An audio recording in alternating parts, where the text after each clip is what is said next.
Good afternoon and welcome to ONNtv's Ward 2 candidate debate with the upcoming municipal election. Of course, the vote is October 22nd. And here at ONNtv, we want to make sure that you know everything that you need to know when you do go and vote, because we know you're going to vote, because you really need to. Joining us on our panel from ONNtv, Mr. Tim Murphy. You might recognize What's my last name? Murphy. Murphy? Murphy. She says it. We work together every day, and you can't say my last name. Oh, you're that guy. Yeah. Are you going to call her Lorna Randolph again? No, Rudolph. And Lorna Rudolph, who's with the Sault Ratepayers Association. Want to just sort of explain the logistics of what's going to happen during this debate. Each of the candidates picked a number, and that's how they will appear in sequence. And they will be asked the same question by one of our pundits, and they'll have 90 seconds to answer it. After the 90 seconds, if somebody in the pool decides that they want to have a rebuttal, or somebody said something that prompted another thought, they are absolutely able to do that, and they'll have 60 seconds to do that. You may at home hear, you may not.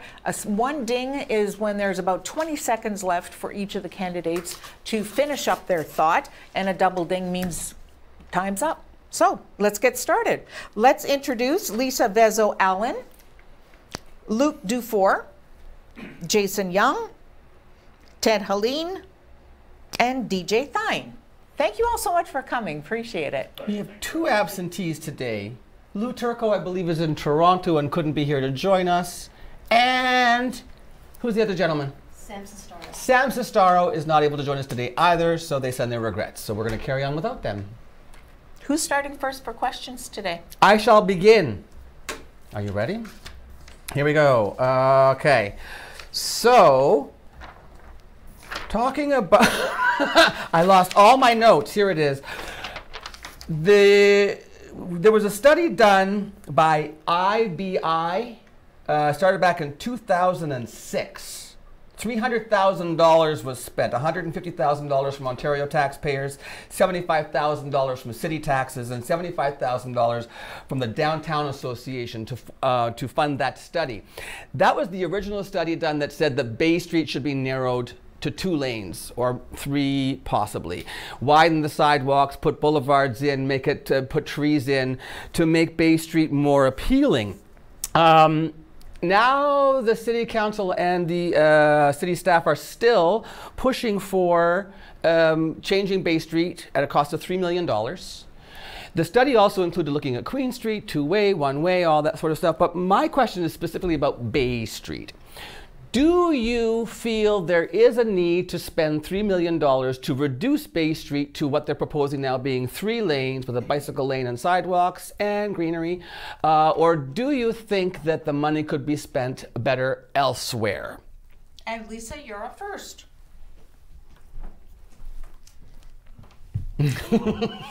I am short, but quite not that short. Well done. Thank you so much, Tim, for that question. That's an excellent question. So my background is primarily in the not-for-profit sector. I've worked with a lot of marginalized populations. I see that there is a lot of need in our city as far as adequate housing and as well as supports for our seniors. So while I do believe that monetizing that area with the bike paths and the narrowing would be a beautification, I support not doing that and having the $3 million go elsewhere into our community to better our citizens. And Luke, your turn. Okay, thanks for the question, Tim. Yes, I absolutely do support the Bay Street Beautification Project. If you look at where that money's coming from, it's coming from a capital allocation, which is, again, a separate part of the budget from operations. The city needs to resurface Bay Street at some point very soon. And by doing this project at the same time as the resurfacing, the city is going to realize substantial amounts of savings. Many other studies that the city has done has identified a need to have a better connection between the waterfront and Queen Street. Currently, it's a very difficult street to cross. Coming off the bridge and coming down Bay Street, there's not a lot of green space there or things that would attract the attention of tourists to see that this indeed is a beautiful city. Another good reason to be doing the Bay Street beautification project is that currently we've invested a lot of money in bringing cruise ships to the Bondar Marina. And right now, because the Bondar Marina isn't connected well to the downtown, all of the passengers from those cruise ships are currently boarding buses and going to other businesses. So I think that doing the Bay Street beautification project makes a lot of sense for all of those reasons. Thanks. Thanks, Luke. Jason. I will echo Luke's opinion. I believe that the Bay Street beautification project is a worthy cause, given the current condition of the street and the high visibility of that area for tourists in our city. It's time for it to be done. The traffic, I live down in that area. The traffic doesn't really merit a 4-lane street at most times of the day. Further to that, there are opportunities to get more bike paths and other recreational items down there. The development of Bay Street it's one of the few places downtown where there's actually lots that can be developed, and so if we incentivize it by making the street a little nicer, then maybe people will decide to develop some of the undeveloped areas down there. Thanks. Thank you so much. Ted Helene. Now, I haven't really considered that issue, but it seems to me that we have very few east-west thoroughfares in the city, and we do need bicycle paths. They should be separate from the highway, though. They should be separate from the road. So it's very important that a portion of this beautification be done, and I believe it would be good to have other improvements on the city on that thoroughfare.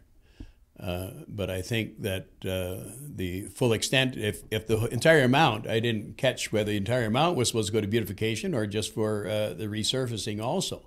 The $3 million would have been for beautification, putting trees in the boulevards, widening the sidewalks, and reducing it to 3 lanes with a bike lane. Okay, but I would prefer to have am I correct about that? I believe it's $2.1 million to just resurface, and then $2.1 $3 million to include the beautification. 2.1 to resurface, and another like 800,000. I think it was yes. Yeah. Okay. Sorry, thank you, Luke. So Well, there you go, Ted. An extra okay. $800,000 to beautify it rather than just resurface. Yes, I think it's important to do that for the same reasons that the other two have spoken. It is an important part of the city, and if you have the thoroughfare across the city, I think that's important too. Thank you very much, Ted. And DJ. Thank you, guys. So I personally think that the allocation of money depends on how much money we have to spend. A very good point is brought up by Mr. Dufour. If we are going to spend this money anyways, spending it while it is cheaper and more effective and more efficient, and sooner better than later, definitely promising. I do, however, think that at this time we probably have other things in this city that we might want to focus our attentions and our monies towards. Until we are at the council table and we get to hear all the facts of everything, though, it is very hard to make this judgment just based on, one quick sentence. There are always different dynamics that we need to consider before we make a big decision like that. And I think that that is part of our job as council, to factor in everything and then make the right choice based on all of the information instead of just the more promising part of the information. I am not by any means against making that area look better. I don't know about the bike paths, because I think most of the people that are in that area on the bike paths, if they're just traveling through town, they'll go down Queen. If they are here for tourism, they will likely go down the waterfront side. I think that that might be something that we can probably skimp out on the cost on, because we've already got something for them to travel on, and put that money towards something else as well. Thank you very much. And Luke, you have a rebuttal? Or an addition? Just some additional information that I wanted to add.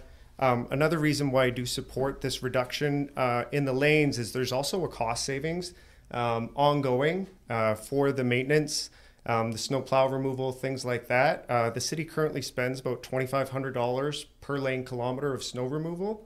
By reducing the lanes on Bay Street, we should be saving approximately $15,000 a year just on that cost, and that's a structural savings that goes on year over year. Anyone else for rebuttal? Yes, Ted, Helene, go ahead. I would just like to say that another aspect that's sort of left out of the equation is the transit system that we have. If we can get more people riding the bus, that makes a big difference for the traffic that we have.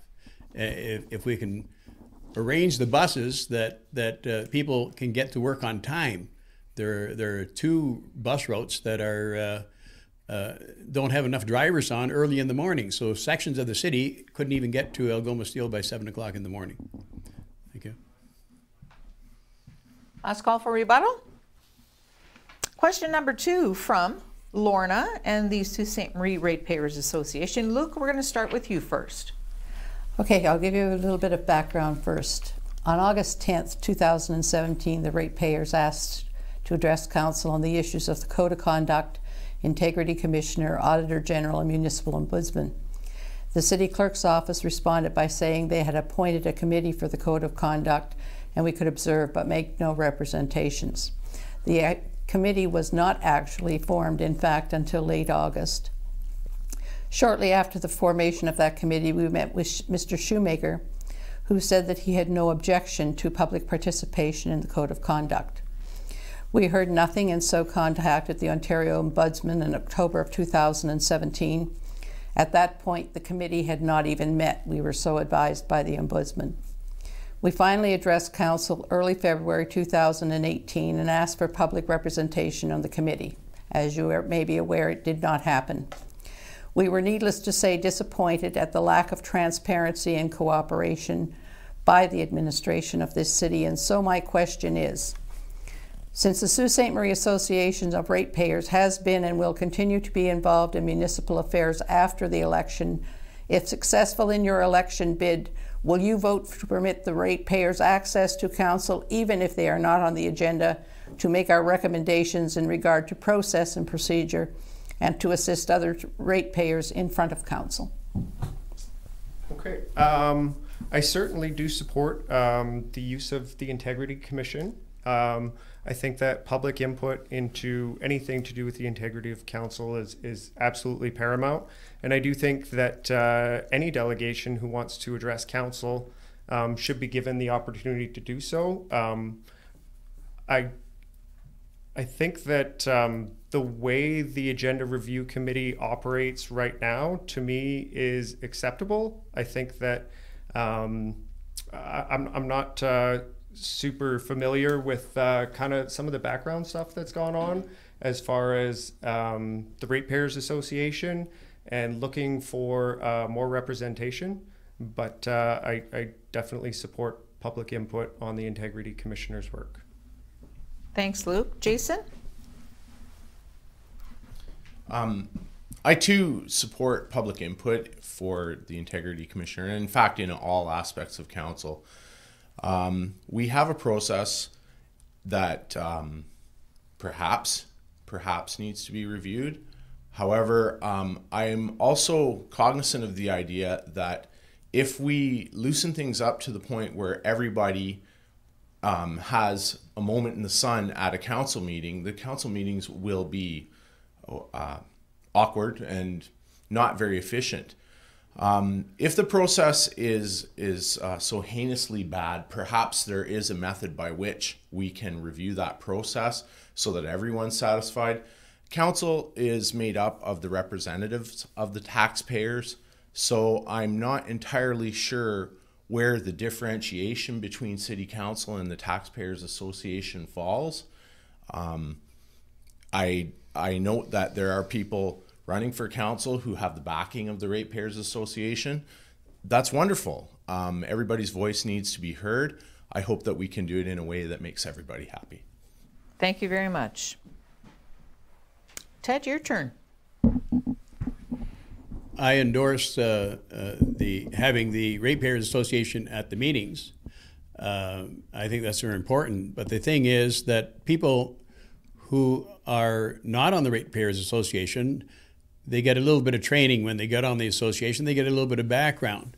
Whereas the ordinary citizen, when they want to address council, there seem to be a lot of trips, a lot of obstacles in the way for them to do that.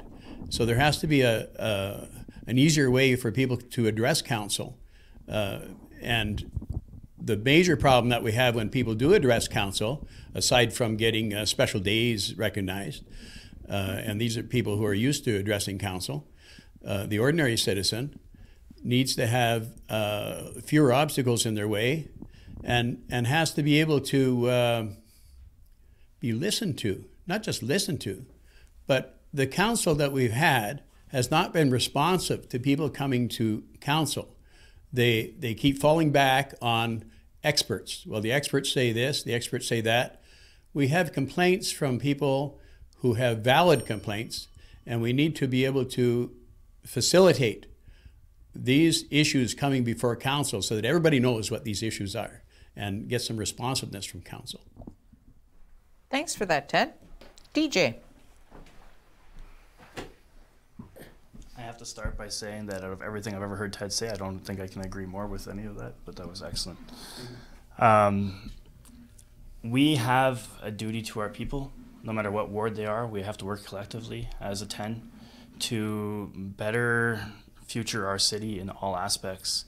And I personally believe that the Ratepayer or Taxpayer Association provides us a multitude of different issues that we can address at one time. They come to us presented. I've seen some of their articles. They not only give us problems, but they give us solutions.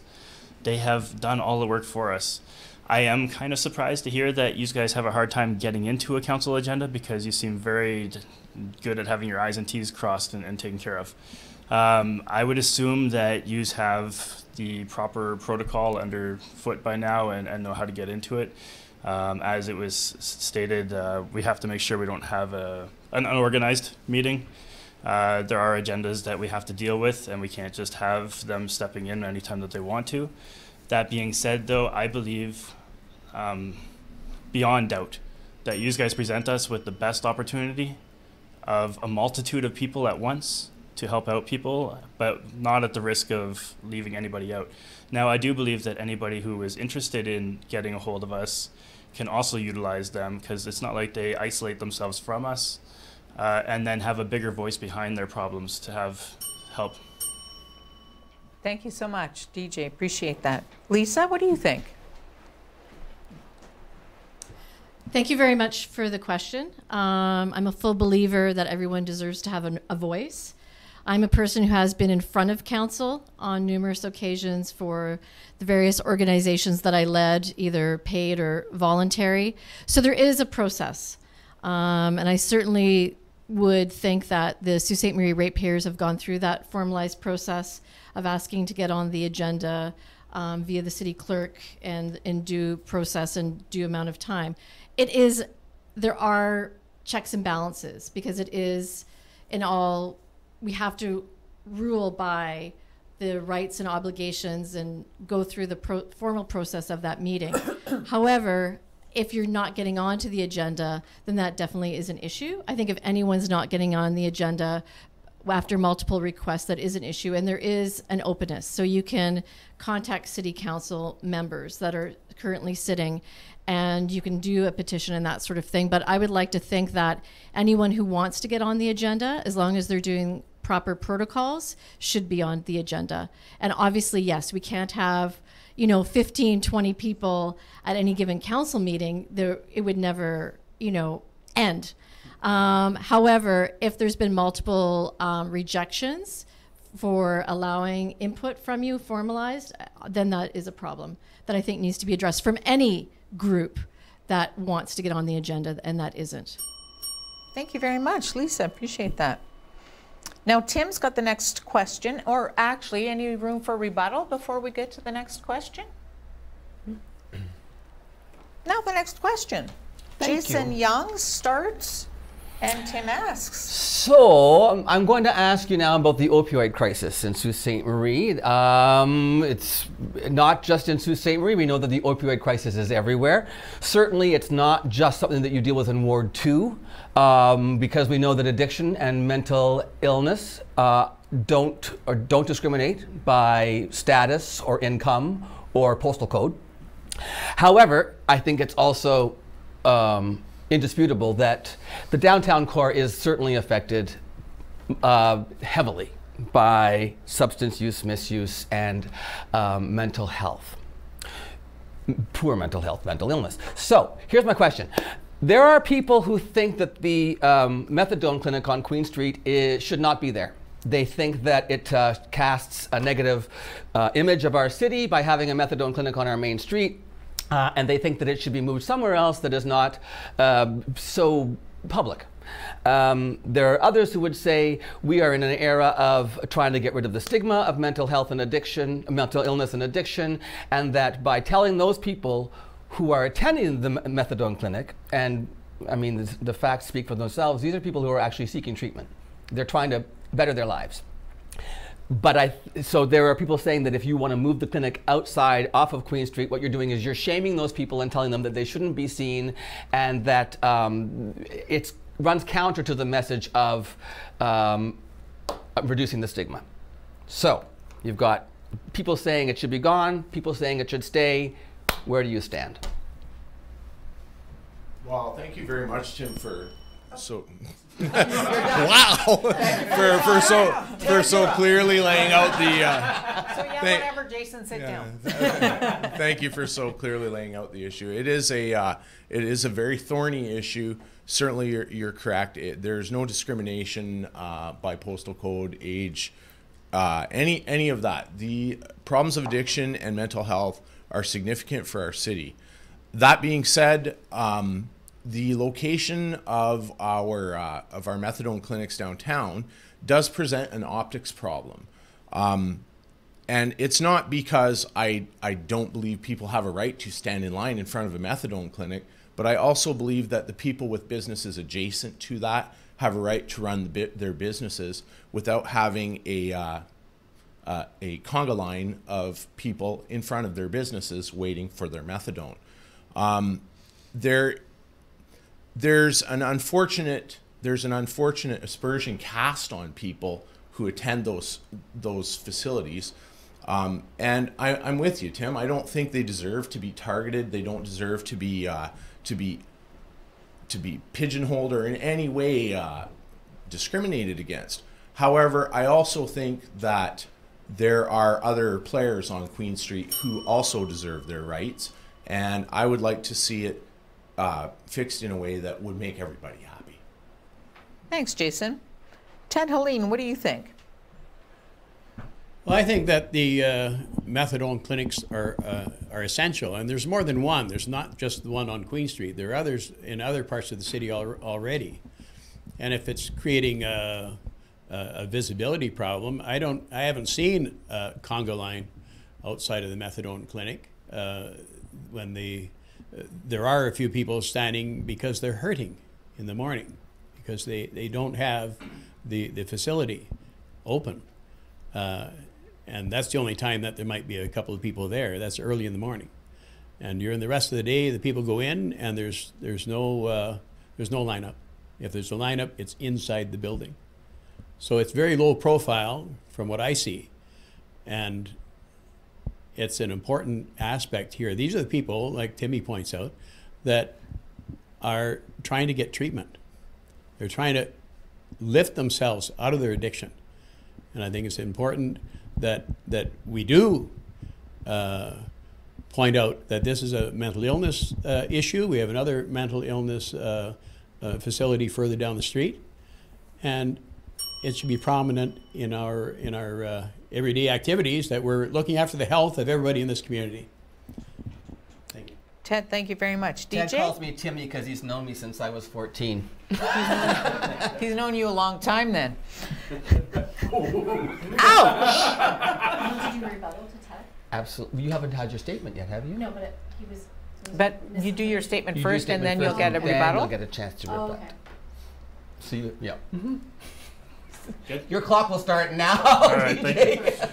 So, I don't believe that this can be answered in 90 seconds, but I am one of those businesses that is right downtown, right beside the methadone clinic that is in question. My business is right on the corner of King and Elgin, and many of the business owners in the area have told me about people not that need help, because we know that these people need help, and I'm all about giving them the help. Their problems are like there was a beauty salon next door to it that had people out front of it in pajamas and whatnot. for as much as I can say these people need help, the misuse or the characteristics that go along with it are a problem. So what I had suggested was perhaps to let them out the back alley, because there's a door in the back on King Street. It's not really an alley. It is the street that my business is located on, so it doesn't benefit me anyway. But if it is such a problem, because I think having it downtown is probably essential. I think it is where the people need it the most and where most of the people that need it are. And I think that we can make it so that they have access to the back and the other businesses can't complain as much as they do. I am also the one who's affected by having crack pipes, unfortunately, left in my yard. I've had needles left in my yard. I've brought my 3- and 4-year-old daughter out to go see them. I think that if we really want to be effective, more than the methadone clinics, what we really need to focus on is long-term facilities for these people and counseling, because we need to hit this appointment. What we've been doing so far, it's not helping. And we need to get the long-term counseling and help for these people the right way. Get them into long-care facilities that they get the help that they require. DJ, thank you very much. Lisa? Before I answer, I just wanted to correct Mr. Helene. The people at the methadone clinic on Queen and Spring actually aren't allowed to wait inside. So you only go in for your appointment time. So if you see them outside, it's because they cannot wait. There is no waiting area inside. So I just wanted to clarify that with Mr. Helene. So I worked for over 2 years right beside the methadone clinic. I worked at Big Brothers, and I was there from 2007 till 2009. So I got to know the people that went to the methadone clinic. I got to know the staff at the methadone clinic. And it really is multifaceted, Tim. Like, your question doesn't have one answer.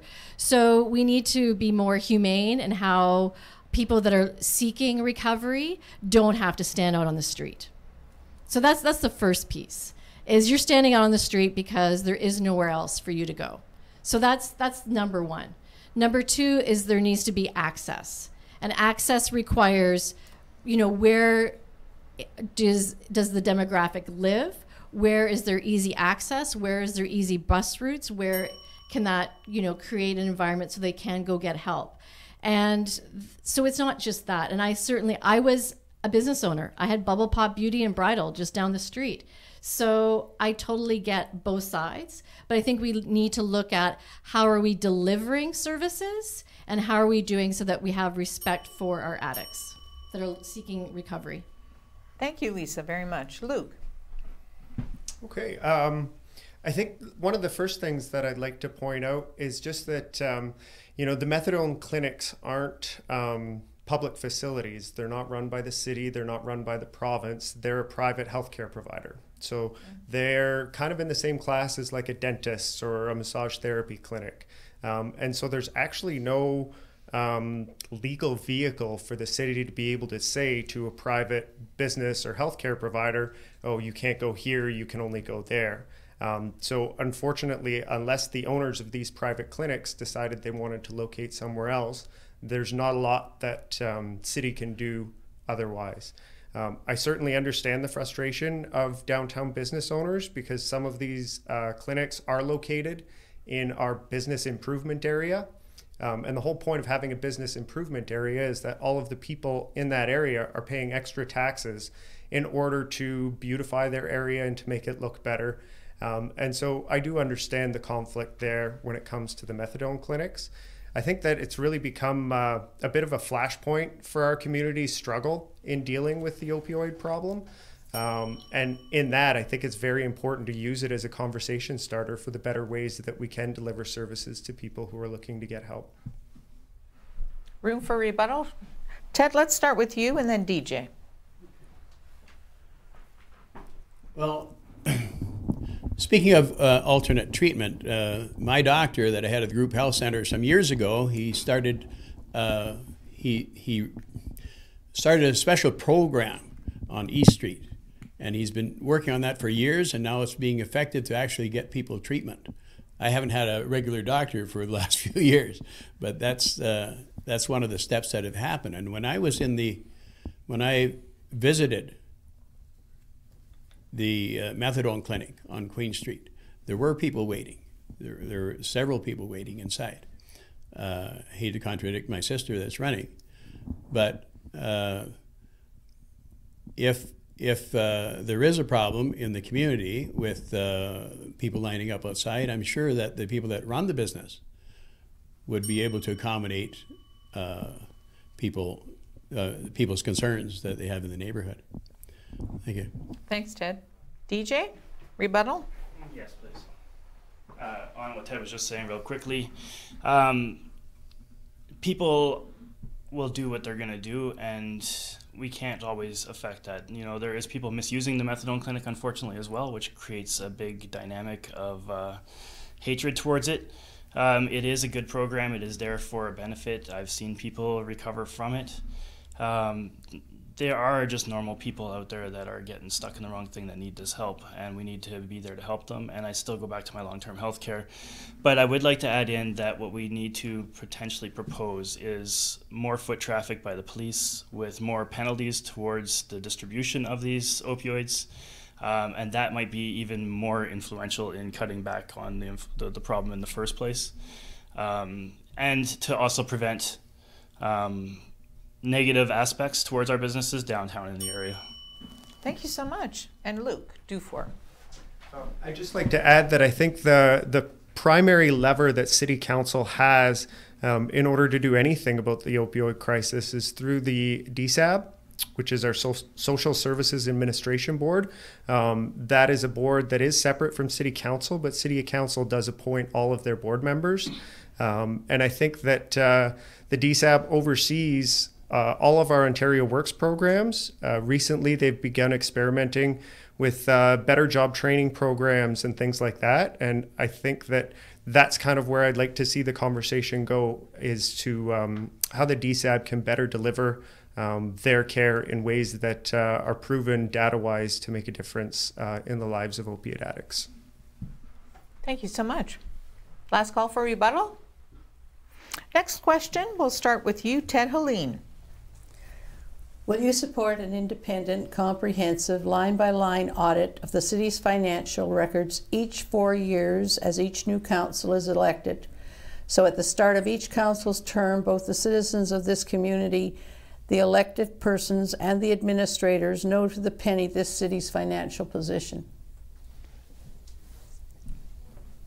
Absolutely. We have to get a better picture of where the money's going. We have to.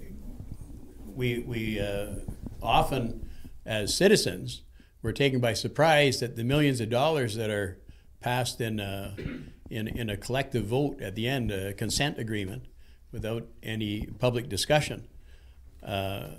You get a line-by-line examination. You get a better idea of where the money is actually going. A lot of the stuff needs an explanation, though, and that helps. If you have a line-by-line, I would assume, because you can get an explanation of where this money is going and why it's going there, why it's so important. And some of the things are very inexpensive, and they seem to be cut off the budget. For example, we had lost 23 kilometers of public sidewalk plowing last year to nickel and dime the citizens here, and we spent $500,000 on a splash pad.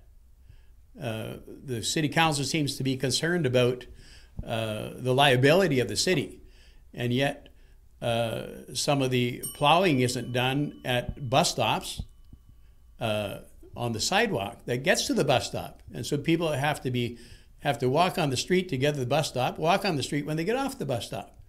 We have bigger liability problems than just a little bit of a worry about whether we should have a trail on Second Line rather than a double sidewalk.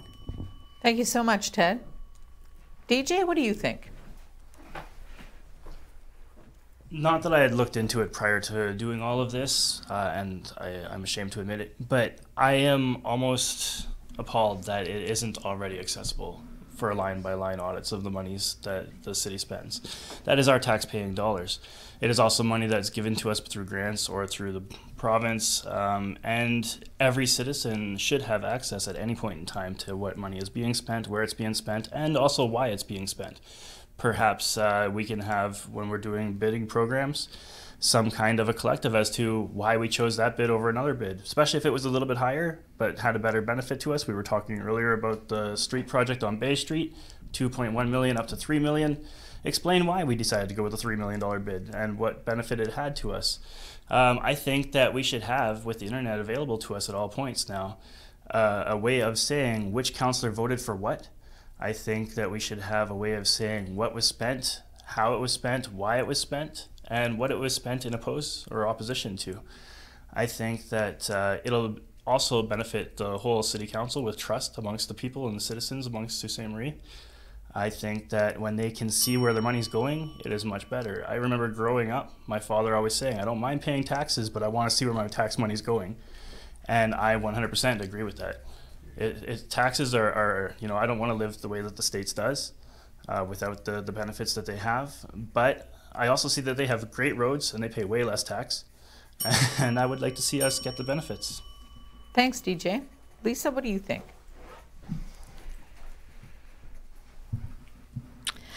All of the budgets for previous years are available online on the city website.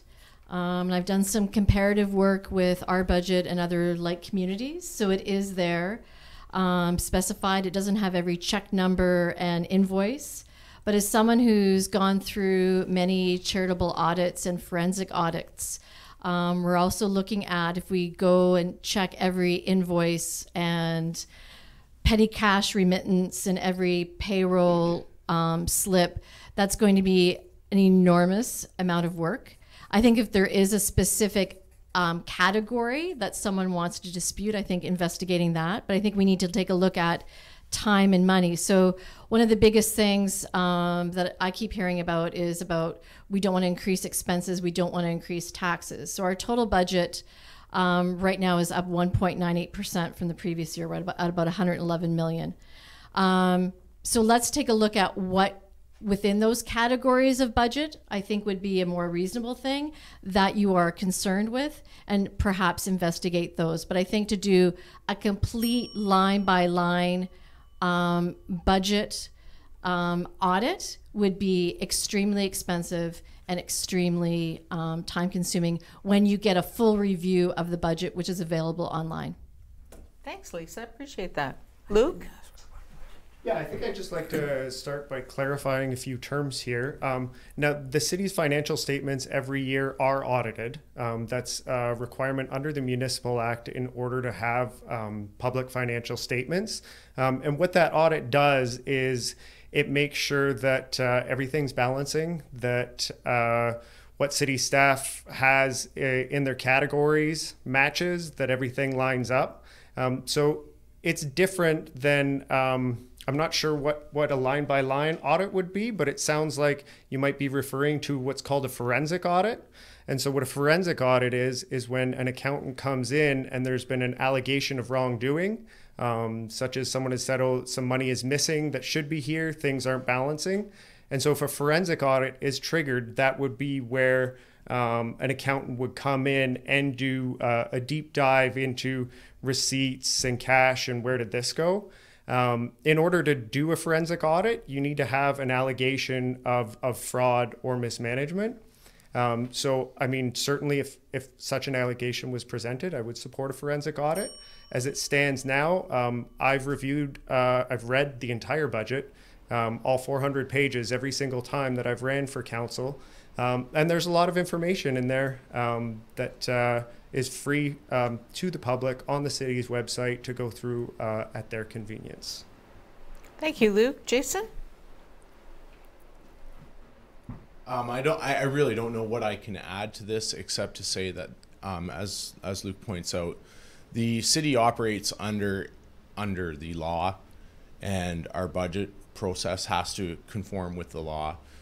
Further to that, we have city staff, we have accountants, we have bookkeeping. It's not a secret what goes on at City Hall in terms of finances. The money is all accounted for. Where there is an issue with visibility of certain items, my immediate suggestion is that you take that up with the person you elected to deal with those issues for you. Standing on the outside and saying that we need this or we need that is not going to be as effective as dealing with the processes that are already in place. So we do have elected officials. This is a lovely time where you get to choose whether or not you believe your elected officials are doing the job you elected them to do. And so if you feel there's no transparency, or if you feel that there's issues being obscured from public view, certainly talk to your councillor, find out what's going on, and have them answer the question. Thank you so much. Luke, I think you have a rebuttal? Yes, I just wanted to add that I certainly do agree with the Ratepayers Association that there are a lot of areas and room where the city can improve on their budgeting process, and I've been including these in my campaign platform this time around. I think that the city needs to begin looking at implementing a 4-year operating budget process in order to depoliticize the budget during election years. I also think that our capital budget needs a lot of attention and a lot of work in terms of ensuring that we're doing 4-year forecasting amongst all departments, which is something that the city only started doing this past spring. And it's something that I've been privately advocating for with city councilors for some time now. Thank you, Luke. Lisa? Budgets are definitely difficult things. As someone who's worked in the charitable sector for so many years, I completely understand that. I believe in 100% transparency, which is there. And if there is an issue, I agree with the ratepayers. There needs to be a place where you can go to ask those questions. But also there is an ability for the public to have public input. So when the 2018 budget was being drafted, there was many invitations from the city for public to have public input. So, I mean, that's the other key piece is community engagement. So if you have a concern with your budget, if you want to see some changes, then we want your voice to be heard, and there is a vehicle for you to express that. Thanks, Lisa. DJ, we'll go to you and then to Ted after that. Accountability is a big issue, and I believe that we've all kind of slid off the question. I believe what you're asking is amongst the departments, without generalized spending purchases, because we know that the balance is there, that they want to know where it's going. For example, I remember one meeting that I had where someone had mentioned, you know, the police station in particular, where we know the balances, but we want to know exactly where the money is going. Is the money going more to office, or is it going to police officers on the ground that can actually do something for us? Because the police office definitely has balanced out the budget. But is it being used the most effective and the most efficient to us? We'll never know unless we have that transparency. And as your counselors, we have that right to provide that to you. And you guys have that right to ask it of us. Thank you very much. Ted? I agree with DJ. And that was one concern that I have, along with another statement that was made earlier, that a 4-year review, it's not a forensic audit. It's just to find out, break down some of the big lumps that are in the budget. There are millions of dollars that are all lumped together in issues, and I think DJ has the right idea that we should find out what each specific area is. Not every item. We don't have to itemize everything, but you get a general breakdown of where what is the purpose of the money and what is the service that we're getting for it. Thank you very much. Last call for rebuttal. Okay, question now from Tim Murphy, and this one, DJ, you're going to start. All right, so you have the unenviable position of being in a ward that has a number of large, either derelict or vacant properties, undeveloped properties. I'll mention several. Suncor, the lot that, now your hands are tied in a lot of these things, I know that, but I just want to get your opinion on this. So there's Suncor lot down on Bay Street beside the Bush Plain Museum. You've got the hospital, obviously, which is a huge issue right now. You've got the Gateway site, I don't even know what it's called anymore, but you've got that waterfront piece of property. And then even smaller, you've got the old, the vacant Max Mart on the corner of Bruce and Wellington that's still sitting there. And I wouldn't be surprised if that's a Suncor property too. I think it's owned by one of the oil companies. Do you have any plans to address these properties? What are they? Again, multifaceted, but Yeah. I think that that's a fantastic question. Yeah, answer as best you can. I'll take anything. Absolutely. So I am pretty proud of our whole city. I am also proud of our ward, and I do know that it has its particular challenges in our ward, more so than some of the others, as you were carefully trying to say earlier. I think that to promote some use of those vacant buildings, for starters, we have vacant schools. I think would be a good spot to start with the long-term health care of the opioid crisis. I think that we have rooms, everything else in there, we can utilize that. I think as far as the actual buildings themselves go, we have one of the highest, if not the highest in Ontario, corporate and commercial taxes. And if we want people to come and develop those and utilize those properly, I am all about promoting tourism. And those buildings are just vessels waiting for these opportunities to happen. I'm all about having more business and industry come here, but in order to do that, we have to make it interesting for them to come. They're not going to come where they're going to pay more tax than somewhere else, especially if they have to take down a building, build it, or whatever the case may be, and then tell them that they're going to be paying the highest taxes. It's not a very welcoming environment for them. I think we should take a small loss on our corporate taxes right now and promote a much more stabilized economy in the near future with more business, more jobs, more growth, and more sustained availability amongst those things. And I think that that will fill up their businesses. Thanks, DJ. Lisa, what do you think? Tim, I certainly agree with you. And as someone that walked to work every day from my Forest Avenue home, I passed that lovely house on the corner of Wellington and Pym that has been derelict for many years. So I definitely agree. What we have to understand is that as City Council, we have limited authority over this issue. So everything is provincial. So you have your Ontario Building Code, which Luke could probably recite because he's in construction. I cannot. I'm in nonprofit. But it's a provincial jurisdiction. And so our enforcement officers, as far as building codes and all of that sort of thing, have to adhere to the Ontario Building Code. So as well, the properties are privately owned. So do we need to have stronger enforcement officers? What do we need to remedy this situation? Regarding the hospitals, so on the current plumber site, or ex-plumber site, where they still have a portion of the old building there with the people in the condos, that condo association is going through legal processes with a developer. The old general hospital site, which in my dream, I think should be a park, again, private developer, I understand that from my understanding, there are legal proceedings going on with them. So I think it's that understanding that as City Council, we have limited actions that we can do, but it's certainly something that we're not ignoring. Thanks, Lisa. What's your take on this, Luke? Well, I kind of like to pick up where Lisa left off. She's very correct to say that given that it is private property, City Council doesn't necessarily have jurisdiction over that.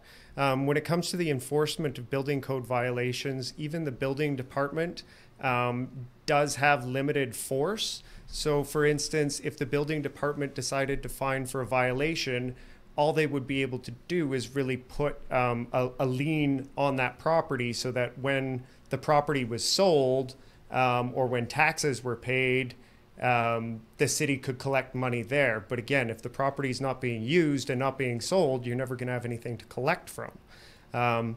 What I would propose the city begin to examine is the EDC is actually probably the best vehicle to do this.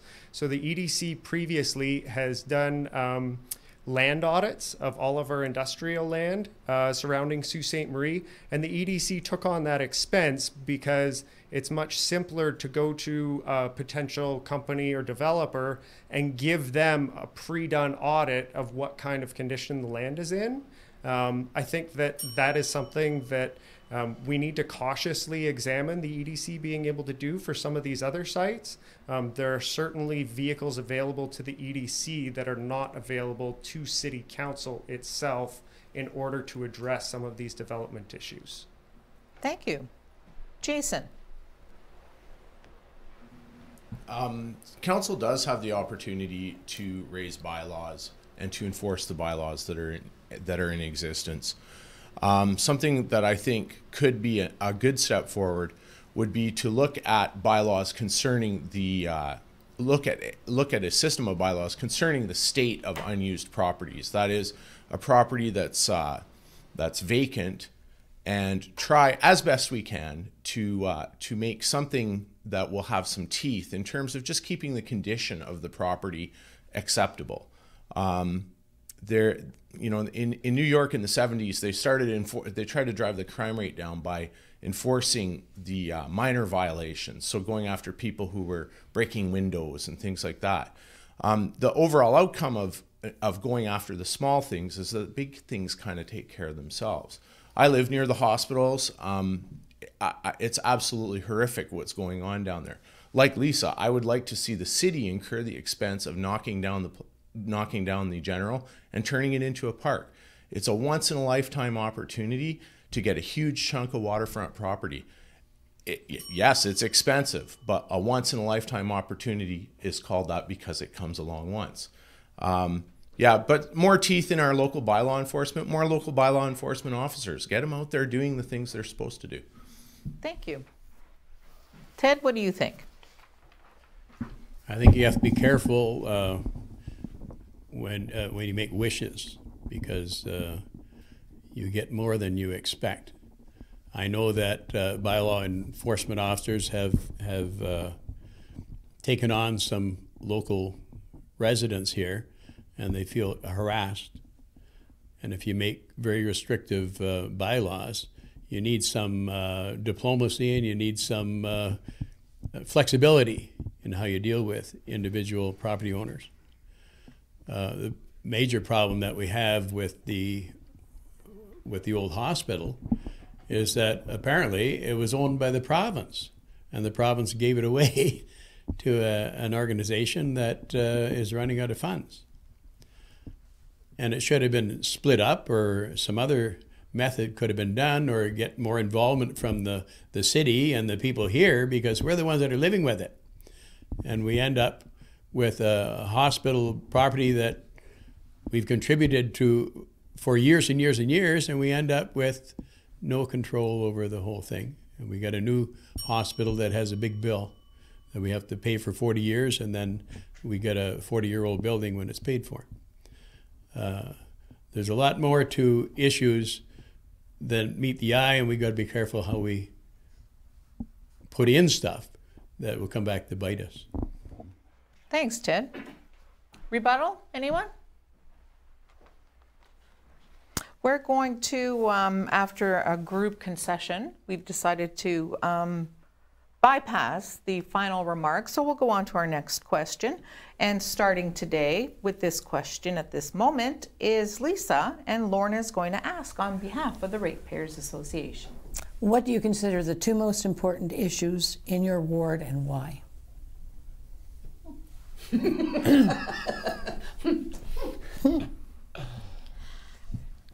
Was that the answer? Yeah, that's all I got left right now. I started a new job today. The internet's not working, and my middle kid is sick, so I'm just keep piling it on today. Are those the two issues? Those no internet and my kid's sick. Yeah, those are the two issues right now. Too much pumpkin pie, I think. Okay. I think these issues aren't just, and even though I'm running for Ward 2, I don't look at issues as just being exclusive to Ward 2. We have to work as a community together. Health and safety are the two key issues. And health, not just, you know, I was board president of CQI, Community Quality Research Institute, and we measured the quality of life in Sault Ste. Marie. It was very, very quantitative. So, you know, rates of disease and income, and very static data, but important data. For me, health is more qualitative. So, you know, you take a look at how do we combat loneliness in seniors? How do we have our community more engaged with each other? How do we connect with our youth? How do we give opportunities, as well as health in that very traditional sense of how do we have a healthy community so that people are, you know, exercising, and safety is key part of that too. How do we feel safe? How do we support our citizens so that aren't afraid because of break-ins? And I mean, I had a young lady on Pine Street that said, hey, I got jumped on Queen Street. And I was like, what? So there are a lot of things going on here that we need to take a look at. And so I would say for not just Ward 2, but all the city, health and safety. Thank you so much, Lisa. I'd say the number one issue for residents of Ward 2 has to do with the budget. I think that fiscal responsibility is on everyone's mind in Ward 2. I think that what we need to do in order to take care of our budget is, again, we need to be using four-year capital forecasting for all of the city's capital budget. I think that taking a longer term view is going to really help encourage staff to continue to find more efficient ways to fund our services. The second most important issue, I think, in Ward 2 is downtown development.